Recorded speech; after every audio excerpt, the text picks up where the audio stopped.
আপনার কপালে, আপনার ভাগ্যে যিনি আছেন তার জন্য সবটুকুন ভালোবাসাকে আপনি জমিয়ে রাখবেন। আপনি জানেন আপনার জীবনে, বৈবাহিক জীবনে একজন সঙ্গিনী আসবেন, এটা এক্সপেক্টেড।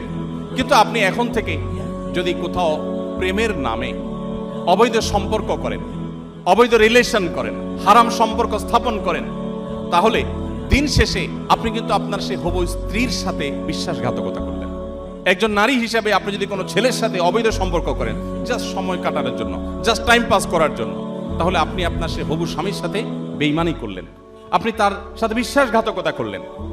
ইসলাম আজকের পৃথিবী যেরকম বৈবাহিক জীবনে অন্য কারোর সাথে রিলেশনকে খারাপ ভাবে দেখে, ইসলাম তার চাইতে আগে থেকে আমাদেরকে এ ধরনের অনাচার থেকে, এই ধরনের হারাম সম্পর্ক থেকে বেঁচে থাকতে বলে। গোটা পৃথিবী বলবে আপনার যৌবনকে আপনি এনজয় করেন, আপনি যৌবনের উচ্ছলতায় হারিয়ে যান, আপনি ভোগ করেন। ইসলাম আপনাকে বলবে আপনি কন্ট্রোল করেন, আপনি নিজেকে নিয়ন্ত্রণ করেন। নবী করিম সাল্লাল্লাহু আলাইহি ওয়াসাল্লাম তার তারুণ্যকে এইভাবে তিনি সংরক্ষণ করেছেন। এজন্য আপনাদের তারুণ্যে যেন কালিমা না লাগে। আমাদের মুখতার ভাই বিবাহ সম্পর্কে বলছিলেন, একজন মুসলিম তরুণ তার তারুণ্যে মনে চাইলো আর কোনো পাপাচারে লিপ্ত হয়ে গেলেন, আল্লাহর অবাধ্য হয়ে গেলেন, বিবাহ বহির্ভূত কোনো সম্পর্কে জড়িয়ে পড়লেন, এটি কোনো মুসলিমের সাথে অন্তত যায় না।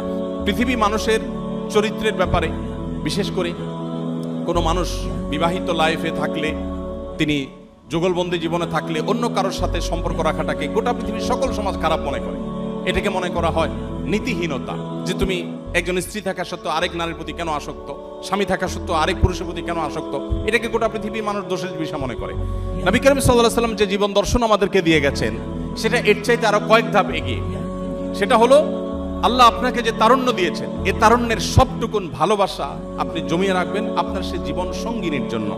যেই যুবক তার তারুণ্যকে, তার যৌবনের চাহিদাকে কন্ট্রোল করতে পারে না, নিয়ন্ত্রণ করতে পারে না, তার চরিত্রকে হেফাজত করতে পারে না, তার সম্ভ্রমকে সংরক্ষণ করতে পারে না, এই যুবক আব্দুল্লাহ ইবনে ওমরের উত্তরসূরি হতে পারে না, এই যুবক ওমর রাদিয়াল্লাহু তাআলার উত্তরসূরি হতে পারে না, এই যুবক মুহাম্মদ সাল্লাল্লাহু আলাইহি ওয়াসাল্লামের অনুসারী হতে পারে না, এই যুবক কখনো আব্দুল্লাহ ইবনে মাসউদের অনুসারী হতে পারে না, এই যুবক সেই সকল সাহাবীদের অনুসারী হতে পারে না যেই সাহাবীরা মক্কার যাযাবর থেকে অর্ধ পৃথিবীর বাদশাহী করেছেন।